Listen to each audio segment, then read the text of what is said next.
Environment में जो पहला चैप्टर है पर्यावरण एवं सतत विकास, इसको हम लोग कवर अप कर रहे हैं। और इसमें धारणीय विकास हो चुका है, प्रकृति में जो कार्बन चक्र है और जल चक्र है इसके संदर्भ में बात कर चुके हैं, वायुमंडल के बारे में, पर्यावरण सुरक्षा और धारणीय विकास, यहाँ तक हम लोग कवर अप कर चुके हैं पूरा। ठीक है, आज जो हम स्टार्ट करेंगे उसमें हम लोग यहाँ पर कवर अप करेंगे पृथ्वी शिखर सम्मेलन यानी कि रियो समिट से। ठीक है, बट यहाँ पर आगे बढ़े इससे पहले मैं आपको कुछ दिखाना चाहूंगा कि अभी जो 2025 का पेपर हुआ था यूपीसीएस का, सो वो जो क्वेश्चंस डायरेक्टली यहाँ से आए हैं उनको देख लेते हैं पहले। सो पहला क्वेश्चन तो ये आप देख रहे हो, जो क्वेश्चन नंबर 145 था, ये डायरेक्टली हमारे नोट से ही है। ठीक है, अभी हम देखेंगे इसमें ही नोट्स में, तब आपको पता चलेगा। वैश्विक पर्यावरण सुविधा के संदर्भ में ये यहाँ पर दिया गया है। ठीक है, जिसमें दो स्टेटमेंट है, पहला है स्थापना संबंधी और दूसरा है कि इसमें केवल विकसित देश ही जो इसके डोनर हैं, दाता, वो बन सकते हैं। ठीक है, सो ये जो क्वेश्चन आया था पहला, ये हमारे नोट से है इन्वायरमेंट का। इसके बाद ये जो आप क्वेश्चन देख रहे हो इसमें सतत विकास से रिलेटेड ये क्वेश्चन है। ठीक है, अब इसमें क्वेश्चन क्या था कि ये आपको एक अभिकथन और एक कारण दिया हुआ है, जिसमें सतत विकास पर्यावरण को नुकसान पहुंचाए बिना होना चाहिए और वर्तमान के विकास को भविष्य की जो पीढ़ियां हैं उनकी जरूरतों के हिसाब से समझौता नहीं करना चाहिए। ठीक है, सो ये स्टेटमेंट। और दूसरा है आपका एजेंडा 21 पर विश्व नेताओं द्वारा 1995 में हस्ताक्षर किए गए।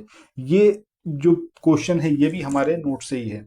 आइए अब यहाँ पर नोट्स में दिखाते हैं, उसके बाद फिर स्टार्ट करते हैं आज के अपने सेशन को। पहले तो एक बार मैं यहाँ पर आपको दिखा देता हूँ, उसके बाद आगे बढ़ेंगे। ये जो आप देख रहे हो कि वैश्विक पर्यावरण सुविधा यानी कि जीईएफ। ठीक है, जीईएफ के संदर्भ में दो स्टेटमेंट थे।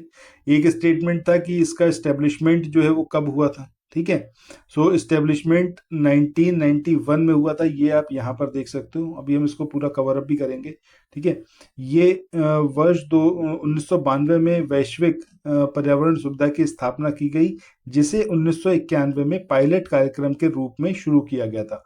कब? 1991 में स्टार्ट किया गया था। ठीक है, और जो दूसरा स्टेटमेंट था जिसमें बात करी गई थी कि सिर्फ डेवलप्ड कंट्रीज ही इसके अंदर डोनेट कर सकते हैं, तो ऐसा कोई भी चीज इसके अंदर नहीं थी। ठीक है, मतलब नहीं है। इसमें ना सिर्फ कंट्रीज डोनेट कर सकते हैं बल्कि जो संस्थाएं हैं वो भी इसके अंदर डोनेट कर सकती हैं। इसको अभी हम आगे यहाँ पर देखेंगे। इसके अलावा एक आया था आपका सस्टेनेबल डेवलपमेंट से रिलेटेड क्वेश्चन, जो अभी हमने देखा था। तो उसमें दूसरा स्टेटमेंट जो था एजेंडा 21 के बारे में, कि इसको 1995 में मतलब अपनाया गया, तो वो 1995 नहीं है, 1992, 1992 है। ठीक है, चलो अब ये तो बात हो गई यहाँ पर क्वेश्चंस की। अब आज के अपने सेशन को स्टार्ट करते हैं और देखते हैं क्या कुछ आपको यहाँ पर आज हम कवर अप करवाएंगे। ठीक है, बाकी चैनल को सब्सक्राइब कर लीजिएगा। अगर आप लोग पेड कोर्स में एनरोल करवाना चाहें यूपीपीसीएस के, तो आप 9027281376 इस नंबर पर व्हाट्सएप मैसेज कर सकते हैं। इस बार जो आपका पीसीएस का पेपर आया था और समीक्षा अधिकारी का पेपर आया था, दोनों में ही तकरीबन 80 से 90% पेपर हमारे नोट्स के थ्रू ही था। करंट अफेयर्स ऑलमोस्ट 90% अबव सिर्फ हमारे नोट्स से आया था। ठीक है, ये नोट्स ऐसे हैं जो एंड मोमेंट पर भी आप रिवाइज कर सकते हो, मतलब इतना कॉम्प्लिकेट नहीं किया गया है।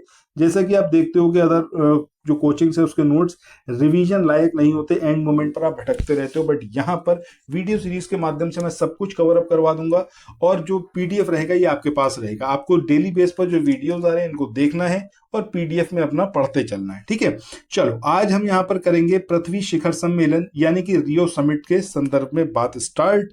सो रियो समिट जो है ये यूनाइटेड नेशंस का जो पर्यावरण एवं विकास सम्मेलन है यानी कि यूएनईपी, ठीक है, उसका एक सम्मेलन है। 1992 में इसको आयोजित किया गया रियो डी जेनेरियो ब्राजील में। अब यहाँ पर नंबर ऑफ कंट्रीज की बात करें या फिर पार्टिसिपेंट्स की बात करें, तकरीबन 180 देशों के प्रतिनिधि इसके अंदर शामिल हुए। पर्पस सबका एक ही कि पृथ्वी पर जो वैश्विक संकट मंडरा रहा है इसको जो है साथ में मिलकर इसका हल निकाला जाए और उससे निपटा जाए। अब ये मैं अगर अपना पर्सनल ओपिनियन कहूँ तो एक तरीके से ये पूरी नौटंकी है, ड्रामा जिसको बोलते हैं। दुनिया भर के नेता कोई इतना सीरियस नहीं है। अगर ये लोग इतने ही सीरियस होते तो 1992 में जो एनवायरनमेंट की कंडीशन थी और आज जो 2025 में कंडीशन है, जमीन आसमान का डिफरेंस आ चुका है। इतना ज्यादा पॉल्यूटेड एनवायरनमेंट में हम रह रहे हैं और जो डेवलपिंग नेशन है उनकी तो हालत और खराब है। ठीक है, डेवलप्ड नेशन तो चलो ठीक है, वो तो पैसा खर्च करके चीजें तब भी कर लेते हैं, बट वही है कि अगर अपने घर के सामने आप सिर्फ सफाई करोगे तो आगे गली में तो कहीं ना कहीं कूड़ा इकट्ठा होगा ही ना, अल्टीमेटली फेस तो आपको करना ही होगा। और आज दुनिया इसी चुनौती से निपट रही है। और जो इनसेंसिटिव लीडरशिप है, किसी भी देश की बात कर लें, जो इनसेंसिटिव हैं तो उन्हें इस बात से फर्क ही नहीं पड़ता कि एनवायरनमेंट का क्या रोल है। एनवायरनमेंट आपकी मतलब सुबह की जो पहली चाय होती है ना, और रात को जो आप सोते हो, उसको इम्पेक्ट करता है।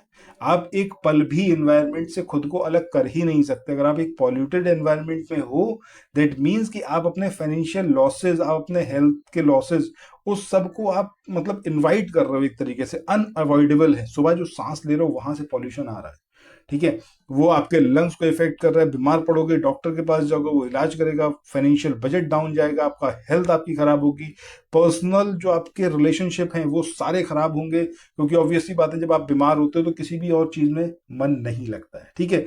ओवरऑल कहें तो एक ह्यूमन लाइफ उसको ऐसा बर्बाद कर दिया है इस एनवायरनमेंट ने, जिसके लिए रिस्पॉन्सिबल सभी हैं, बट लीडरशिप सबसे ज्यादा है, क्योंकि वही पॉलिसीज बनाते हैं, वही आगे उसको इम्प्लीमेंट करवाते हैं, ठीक है। तो इसलिए सारा रूल उन्हीं का ही है। मतलब इंडिविजुअल एफर्ट्स तो कर सकते हैं, बट वो बहुत बड़ा कोई इम्पैक्ट नहीं कर सकते, ठीक है। चलो खैर, ये तो बात हो गई। बाकी यहाँ पर हम बात करते हैं सम्मेलन का जो आउटकम था। आउटकम क्या है कि भैया जलवायु परिवर्तन और ग्लोबल वार्मिंग, ये जो वो समस्याएं हैं, इनसे निपटने के लिए आओ साथ मिलके संकल्प, मतलब साथ मिलके प्रयास करेंगे, इनसे जूझा जाए, इनसे निपटा जाए, इसी बात का संकल्प लिया गया।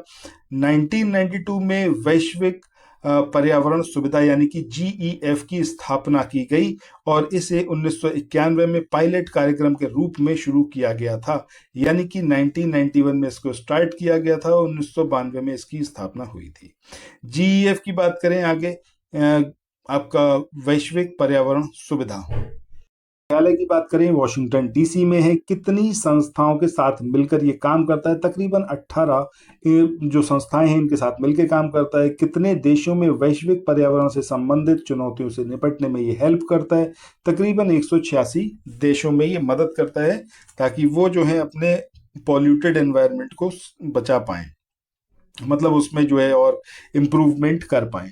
ये जो संकटग्रस्त पारिस्थितिक तंत्रों यानी कि स्थलीय और जलीय, इसको संरक्षित करने में भी अपनी भूमिका निभाता है। ये ना सिर्फ कंट्रीज को हेल्प करता है अपने एनवायरनमेंट को प्रोटेक्ट करने के लिए, बल्कि स्थल और जल यानी कि जो एक्वेटिक लाइफ है और जो लैंड पर लाइफ है, उसको भी ये संरक्षित करने में अपना रोल प्ले करता है। GEF UNFCCC इसके तहत अल्प विकसित देशों को अल्प विकसित देश निधि यानी कि least developed countries fund LDCF ये भी उपलब्ध कराती है। Very important point. इसके बाद आगे बढ़े, इसमें ये जो LDCF फंड है, ठीक है, ये इन देशों को उनके national adaptation programme of action यानी कि NAPAS इसकी तैयारी और क्रियान्वयन में हेल्प करता है।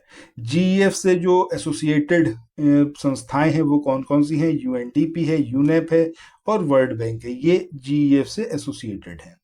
इसके बाद आगे बात करें, वैश्विक पर्यावरण सुविधा यानी कि GEF निम्न के लिए वित्तीय क्रियाविधि के रूप में काम करता है। ये आपका convention on biological diversity CBD, इसके लिए फाइनेंशियल एक्टिविटीज में हेल्प करता है।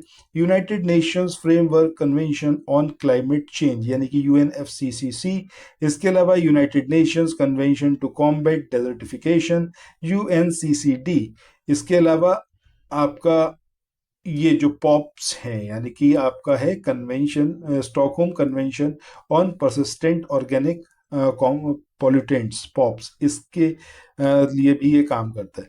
पारे पर मिनिमाता अभिसमय यानी कि मिनिमाता कन्वेंशन और मरकरी, ठीक है, इन सब के लिए। आज की डेट में बात करें तो GEF की जो CEO हैं उनका नाम क्या है? इनका नाम है कार्लोस मैनुअल रोड्रिग्यूज, ठीक है, ये इनका नाम है। इसके बाद COP7 की बात करें तो ये COP7 इसलिए याद रखना जरूरी है क्योंकि यहाँ पर स्पेशल क्लाइमेट चेंज फंड यानी कि SCCF इसकी स्थापना की गई थी, ठीक है। सिर्फ ये एक बेसिक पर्पस है कि यहाँ पर इसको रखा गया है। कि ये जो आपका 2001 में हुआ था COP7, और ये माराकेश मोरक्को में हुआ था, और इसमें the special climate change fund SCCF की स्थापना की गई थी। और ये जो निधि है SCCF, यह निधि अनुकूलन के साथ साथ विकासशील देशों यानी कि जो डेवलपिंग कंट्रीज हैं इनको तकनीकी हस्तांतरण में भी हेल्प करती है। इसके बाद एजेंडा 21, ये आपका आयोजित हुआ आपका 1992 में रियो डी जनेरियो ब्राजील में। इसके संदर्भ में आगे हम और सारी चीजें बात करेंगे, ठीक है। सो यहीं पर आज के अपने सेशन को एंड करते हैं। बाकी अगर आपको हमारा जो पेड कोर्स है UPPCS और समीक्षा अधिकारी के लिए, इसमें एनरोल कराना है तो आप 9027281376 इस नंबर पर व्हाट्सएप मैसेज कर सकते हैं। बाकी मिलते हैं नेक्स्ट वीडियो में। Thanks for watching, have a nice day, bye bye.